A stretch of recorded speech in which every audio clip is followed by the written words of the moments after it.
What is up, you guys? I'm Dark Celtic, and we're going to be talking about a few things today. This is a Dark Souls guide. This is the first video. I'm going to be calling it the mechanics video. It's the one where we go about riposting, backstabs, parries. We're going to be talking about guard breaks, endurance. We're going to be talking about all the game mechanics and how to go through the tutorial correctly. This first video is very much made for newer players, very new players, players that literally they get into the game and they're like, what's going on here? That doesn't mean that you can't learn anything from it, so I do suggest everybody to watch this, and I will navigate everybody to watch this particular episode because I believe it's very important, especially when you get into deeper versions of PvP, because you don't want to get your guard broken, you want to keep, fluid motions and stuff like that. So we're going to be doing a few things. Number one, the first things first, is I use a controller with mine. I use DS3 tool. And I connect a PS3 controller to my game and then have it emulate it as an Xbox 360 controller. You can look up MotionJoy gamepad tool on Google and you should get this program. But I like to use a controller since I'm on the PC. If you're not on the PC, then you don't have to worry about that. But I do suggest PC users to use a controller with this game. It'll just make things so much easier. So let's go ahead and get started. Number one is everything in this video is for newer players. So if you want to learn the game, then this is how you would go about learning the game. Put me in my name. I'm gonna be let's make this one. Yeah, let's make this one a male still. I'm going to get this class right here. Doesn't really matter. If you want this to matter, like if you're going for deep PvP action, then go to my PvP section. It's in my PvP playlist, and there should be a how to build a PvP character. It should also be in this guide video. It should have been the one before this. And only then does this actually matter, because I can turn a warrior into a cleric, or I could turn a knight into a sorcerer. I could turn a sorcerer into a pyromancer. I could turn a sorcerer into a thief. I could turn you could turn any of these into anything late game. Late game, you can be all of them. I can be a sorcerer, pyromancer, cleric. I can be everything in the game if I want it to be on one character. So this is really just your playstyle for the start of the game, not really long-term effects, For me, I'm going to go Wanderer this round, just because the stat allocation is really good to start out with for me, and the way I do things, it'll be a lot easier for me to do it like that. Sometimes I will go like Knight for the 11 Faith, or I'll pick an 11 Faith user down here, because you can start out with, well, this guy automatically starts out with heal. But sometimes I'll pick like a thief or a knight and get that 11 faith so that I can get heal at the start of the game, just to make things easier on me. But I'm going to be going Wanderer. We'll talk more about heal in a minute, but I'm going to be going Wanderer this round. For new players, I don't suggest touching the Master Key, because the Master Key basically stops you from really playing the game. It will cut out parts of the game and really make things, it makes things easier for PvP building. So if you're a guy that goes through and is looking just to build a PvP character, grab the Master Key every single time. But if you're a new player, grabbing the Master Key is just preventing further time to learn the game. I suggest fighting the Taurus Demon. I suggest going through and, through all of that area and just learning the game through that, because without that area you're not really learning anything. I mean, you just bypass it and go straight to Andre, which is boring. Come on. So I'm going to pick Twin Humanities, because that's a really good item to get to start, leveling up your bonfires and having some humanities. And I'm really a humanity nut. I like to have about 50 humanities at the end of the game so that I can go in PvP with a character, and that's what I call legit PvPing. That's when you've went into the game and legitimately made a character and have a lot of humanities at the end. A lot of people use trainers to get their humanities. A lot of people use trainers to get souls to level them up. And I'm completely in support of using a trainer to create a PvP character. But do not use a trainer simply to beat the game. Beating the game with a trainer, that's pointless, and you're really losing the experience. And the experience of this game is to overcome an obstacle. You've died 50 times to this one boss, and now you finally mustered up just enough to what you needed to finish him, and you conquered him. It's a really good feeling, and most games can't actually get that feeling off to the users. The other items that's in here aren't really important. Goddess's Blessing, I don't really see a point. Black Firebomb if you want to kill the Asylum Demon at the start of the game and get his hammer at the start of the game, which it takes a lot of strength to use, so I don't see the use of that. Binoculars you can get at the start of the game, so you don't have to worry about actually getting that. Pendant is the other item I'd pick besides Twin Humanities because it's a lore item. It doesn't do anything other than maybe give you a souvenir of reprisal, but I would pick it because it has this whole but fond memories, comfort travelers. You know, it's a lore item. It's designed to be, you know, part of your journey, I guess you could say. Again, don't use the Master Key if you're new. Tiny Being Ring is pretty good if you're just wanting that little bit of HP. It gives you 5% more HP at the start of the game. Pretty, you know, decent for because you don't really have any rings at the start of the game. Old Witch's Ring lets you talk to Quelaag's sister, so I mean, I like it, but I'm gonna get Twin Humanities this round because this is, roughly speaking, one of my PvP characters I'll be building on. So, and it's one of my legit characters. Actually, that being said, I'm gonna be actually swapping over to Hunter. Yeah, Hunter. I'd rather pick Hunter. I'm gonna make this my bow only build. Let's go with. I'm going to jump cut because I like to mess around with my character's stuff. I'll show a little bit of how to do that, but I'll be actually, yeah, let's make him a little more thinner than that. There we go. So I'll jump cut to that to show you what I do in just a second. Anyway, to show off a little bit of this, I always go straight over to different. Give him masculine features and then strong, or masculine hormones, strong features. Well, not for this guy apparently. Strong features for this guy makes him look really weird, so never mind on that. But then I go to customize entire color tone, and then I mess with this color tone until I get a color that I like. I think I'm going to make this guy yellow this round, so let's see. Put this in, and then go light. Pop yellow more. No, that's making him green. That's green. That's green. That's green. That's green. Put yellow. There we go. Pop yellow. Pop out green more, and then put in more yellow. And then you just sit here and fiddle with this until you got the color you're looking for. And there's my character and how I do it. I always try to make him look angry as well. So, alright. I got like burnt banana look that time. Got a little orange in it. That's okay. Anyway, doing that is purely cosmetic. It doesn't help your character at all. It just makes your character a little bit more memorable and makes the color of their hollow look weird sometimes. Anyway, the start of this game isn't very, like this area right here isn't very helpful to you. Things I do is typically take off my shirt, take off that, and take off whatever item I'm holding. Unless I got black firebombs. Punch this guy and then run away. That's just what I always do when I start out the game most of the time. Nowadays, anyway. I used to not do that. If you go back to my old playlists of the game. Man, those are old at this point. That is scary old at this point. Anyway, things that I've learned, though, is that people take the tutorial area for granted. I actually suggest starting the game and lighting this bonfire, which most people don't do because, you know, they've played the game or they're running through or they don't realize it or something like that. But there's a really cool thing here. I always sit at it. You probably spawn there anyway, but I always sit at it just to make sure. When you first meet this guy, he is the best moment in time to actually learn how to play the game. Get used to rolling. Get used to dodging attacks and stuff and staying, you know, pretty legitimate on things. Your character has invincibility frames that you can dodge his attacks through.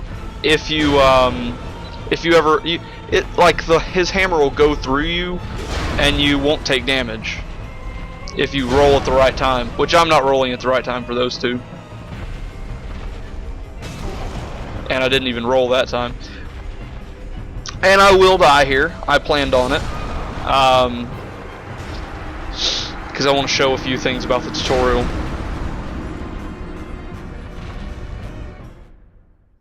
But anyway, what you want to do is you want to take some time and, you know, learn the feel of a boss fight. Take a moment over here to look at what your roll is, you know. What I'm doing right now is called a fast roll, and it's got the most invincibility frames other than the Darkwood Grain Ring Ninja Flip, which you can learn about later. But this is the fastest you can get at the start of the game, without being on New Game Plus.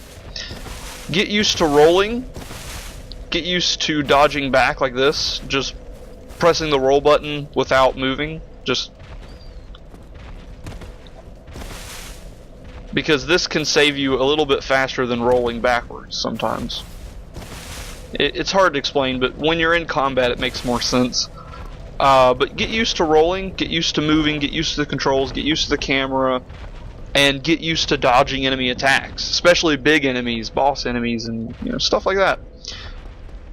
You don't deal any damage to this guy, so dying to him, you don't lose anything.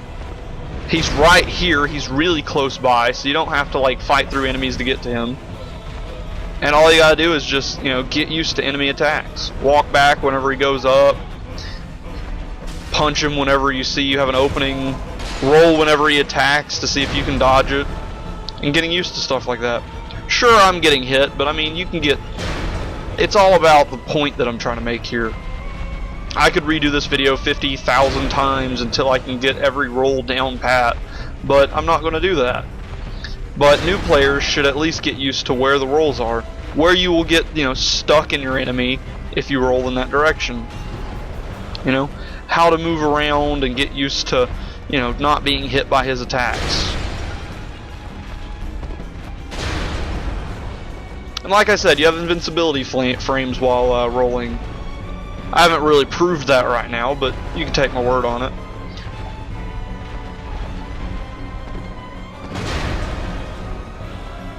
Like right now, I'm either dodging it or, just straight up getting out of the way. And he has area of effect, so his attacks are a little bit longer and faster than most bosses, so your invincibility frames don't mean as much to this guy. Anyway, once you're done, run through that door, and we'll talk about the next part. Next part is the stamina bar. It's up here and is green. A lot of games have these, but very few utilize it effectively in my mind. Get the shield, put it in our left hand. Alright, so the idea behind this is, and some people don't even know this, that's what's surprising. You're attacking your enemy, you're attacking your enemy, you're attacking your enemy, and then you put your shield right up, like most people do in this game. Well, your stamina bar doesn't recharge as fast when your shield's up right after attacking. It charges faster when your shield is done. Done. So you're attacking, you're attacking, you're attacking. Your enemy's not attacking, so don't put your shield up. But when your enemy attacks, put your shield up. How to explain this? See this? Put your shield up right before the arrow hits you. Like right before the arrow hits you. Don't have your shield completely up the entire time. And I ran him off. I had to run him off, didn't I? Well, typically I would have explained in this tutorial to stand right here, because you should be right here and not where I was, and just put your shield up right before the arrow comes down. If he does run off, you can do it up here as well, so. But it's better to have it at a longer distance. Do not put your sword on just yet. You don't need it right now.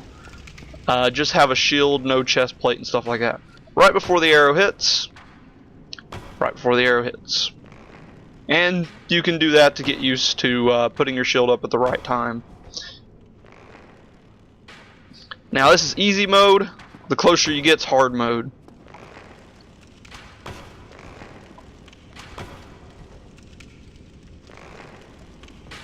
I went up too late on that one. And you can judge yourself.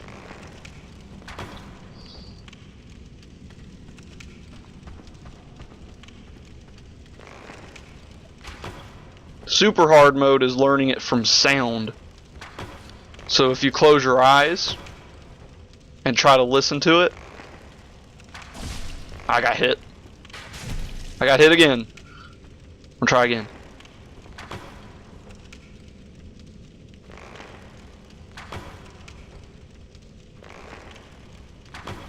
Alright, there we go. But anyway, point is that, you know, get used to putting your shield up at the correct time. Because if you're attacking your enemy and you put your shield up too quickly, you'll get guard broken. Which we'll show in just a minute. Ah, he's in my way. And then put your shield up. See if it'll happen. Nope. Can he even guard break me? I don't even think so.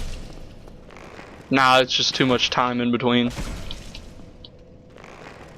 Alright, I'm gonna put my sword on. If he blocks your path, go ahead and kill him. But most of the time you don't even have to kill him, you can just walk right by him. Alright, best way to show guard breaks. Oh, this is the next part. Dodge the rolling ball of death. Go in here, or open up that door. Be sure you open up that door every single time, because you'll have a hard time otherwise.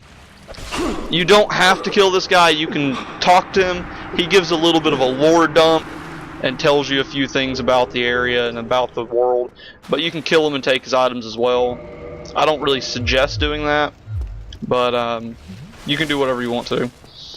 And like all guide videos are, it's just mainly a suggestion video. It's what I'm not telling you to do anything, just, you know, some ideas of how to get used to the game. Now this is where I like to train my parries and ripostes. Take your sword off. Make sure you only have a bare fist in your hand so you don't deal much damage to him. See? You should only deal 2 damage to this guy. Everything's in the attack frame. That was too late. It's as his sword comes down, not as he's pulling it back. So watch it. That was too late as well. Now I'm trying to show what too late is and what too soon is and what stuff like that is. So I'm not missing on purpose. Or I am missing on purpose, sorry. Alright. Now watch this. It's as his sword comes down, not as he's raising it up. If he raises it up, I get hit too soon. See how that went? But as he's coming down, you can get that parry. I like to train on this guy. Because he shows his moves very fluently. And you can even parry his attacks through that spray of hits right there. A partial parry is where you kind of parried it, but you only parried the damage. You didn't get the full parry. And riposte is just attacking after you've parried him successfully. Now riposte, or reposet, or however you want to say it, riposte, however people want to say it. There's a billion ways of saying it. But anyway, it does critical amount of damage. It's about ×2 of what you normally would deal, unless you have a different sword or something like that. And it's based on your weapon, basically, how much damage you're going to deal from it. But it's as the sword's coming down, not as he's pulling it back. He pulls his sword back and slings it down like so. Now if you die to him, it's completely cool, because there's a bonfire right here which refills your Estus flasks. And it's really useful to train your, PvP on from right here. So feel free to take your time and learn how to parry off of this guy right here, which most people won't actually do. Boom! And when you're done doing that, pull out your sword or whatever weapon you've got, and do a nice little parry to kill him. Or get hit by his flurry of death. Or not be able to parry at all. There's many options at the end here. Legit it. Fine. Let's die to him. Look really bad on camera and be a BK, a bad kid.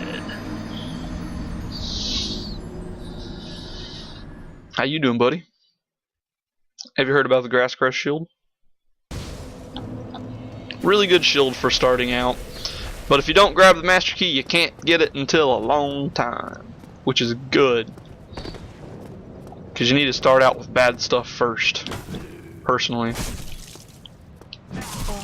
And actually, in my opinion, the Drake sword is bad, so I don't really see why anybody would ever want to use it. But, ayo, whatever y'all want to do. Drake sword's one of the worst swords in the game, my opinion, but yeah.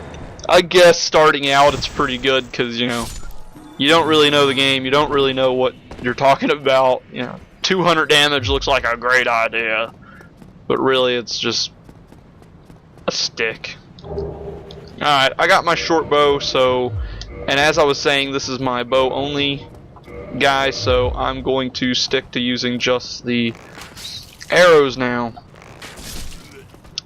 which is going to be hard starting out, but I know some locations to get arrows, so we'll be alright. Bows and crossbows only for me is the idea. Alright, get a drink, and that's what we're going to be doing the guide video with.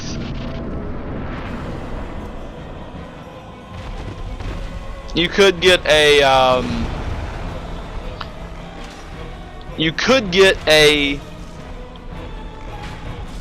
jump kill on him there and deal like 30 to 40% of his health, I think it is.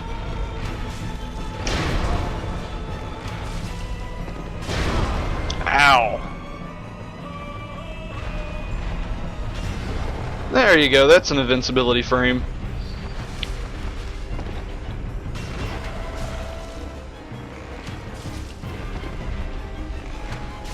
Bows leave you open for long periods of time, so it's getting used to those timings of when you need to shoot and when you don't need to shoot. Like right there, I stopped from shooting so that I wouldn't get hit. But anyway, you can use this time with your sword and shield to get used to blocking, and you know, you can't parry this guy or post him, so you would want to hit, block right before the hit damage takes, and do what we learned earlier, which is basically the mechanics of the game. I didn't show guard breaking. I should have. I need to go down. Whee! I need to show guard breaking. That's important. That's really important, actually. I forgot to do it up there. Why didn't I do it? Oh yeah, I saw the bow and thought to myself, I need to just do bows. Eh. The face of bow. Then you have backstabs, which I guess I can talk about right here. But backstabs are kind of hard to get in PvE. They're around the left and right shoulder. They're not exactly right behind them, like backstabbing sounds like. You can get used to that through these guys as well. These guys are really good to just train on and get used to backstabs or posts, stuff like that. But if you exhaust all of your...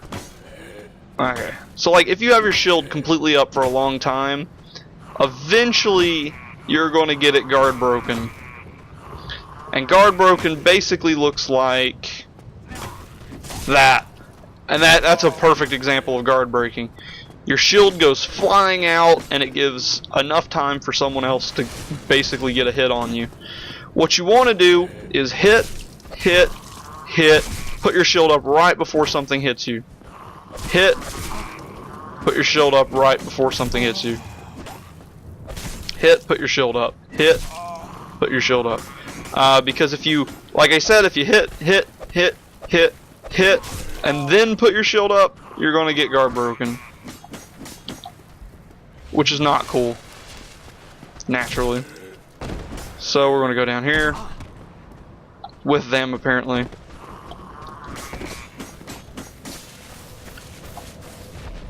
And we're going to get out of here. So that's guard breaking and backstabbing and basically the mechanics of the game. We're going to talk about a few things in the next episode about shields, items, and my Firelink Shrine run. Which reminds me, the run starts here anyway, so I call the next video my Firelink run, because it's very useful for, you know, starting a character and basically going through the game like that. Alright, so let's check it out.